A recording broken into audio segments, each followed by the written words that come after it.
For joining me here in the studio is Dr. Magda Osman. She's a reader in experimental psychology at Queen's Mary University of London. And Lucy Martin, a senior cardiac nurse at the British Heart Foundation. Thank you both for joining us here on the programme. Lucy, I'll begin with you. Government ministers have said the changes to these rules mean that more lives will be saved and the number of organs available will be increased. Is that the case, do you believe? So we know that more people are likely to be on the organ donation register. Obviously, eligibility of those organs is dependent on a lot of different factors, but the more people we have on the register, the more likely we are to have donors for these 6,000 people in the UK that are waiting for a transplant.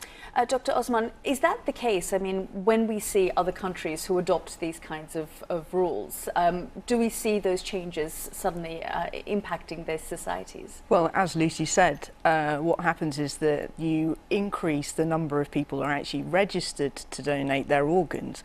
Whether that actually translates into actual rates of organs being donated is a different issue, because there are lots of other factors that actually play into whether people donate their organs and whether families consent to actually having their relatives' organs donated. And so some of the work that we've done and previous work that's already been conducted in this area tends to suggest that you need to increase the awareness around the issue and increase discussions between family members so they have more of an understanding of whether people want to initially donate their organs. So there's lots of ambiguity around this issue, and it's not clear that an opt-out system per se will necessarily do more to reduce family veto rates.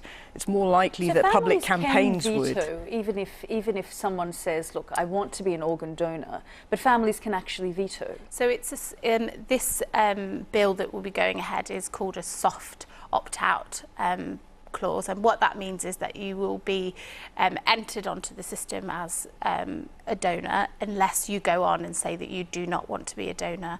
Now, families can challenge that, and that's why it's called a soft bill, and that means that families in some situations can and will be able to challenge, but they will need to provide evidence or reasoning behind that challenge. Certainly in some cultures and societies this is quite controversial, so at least what this is doing is creating dialogue and conversation. Yes, I mean, inadvertently it's doing that. I'm not sure that, so introducing the bill changes legislation, but I'd say the more important factor is that it creates some public awareness and discussion, and that, I think, is the more significant issue which is needed around a topic which is incredibly sensitive to bring into a discussion with your family.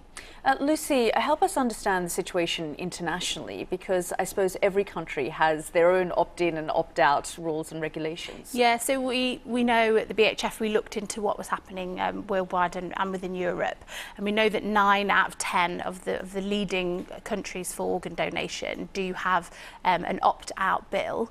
And especially countries such as Spain, which has the highest number of donors and the shortest transplantation waiting list times.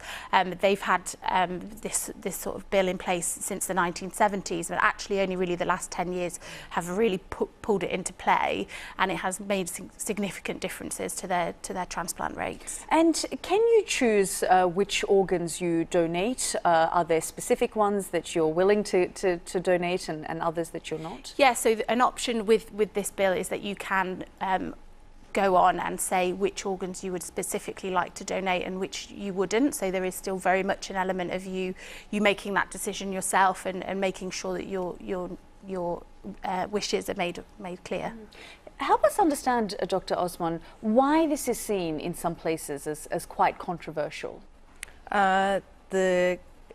The aspect of an opt-out system, a more sort of hard opt-out system, is one where you're presuming consent, and that raises lots of ethical issues, because it's almost like the state is assuming something on your behalf, because if you're not explicitly indicating that you want to donate your organs and sort of silently not opting out of the system, then that's presumed consent, and so there's lots of ethical issues around that. And that creates, as I said before, some ambiguity. So indicating more explicitly what your wishes are reduces that ambiguity. But without doing that, you increase the ambiguity, which is around the opt-out system. Okay, Magda, Lucy, thank you both for joining us here on the program.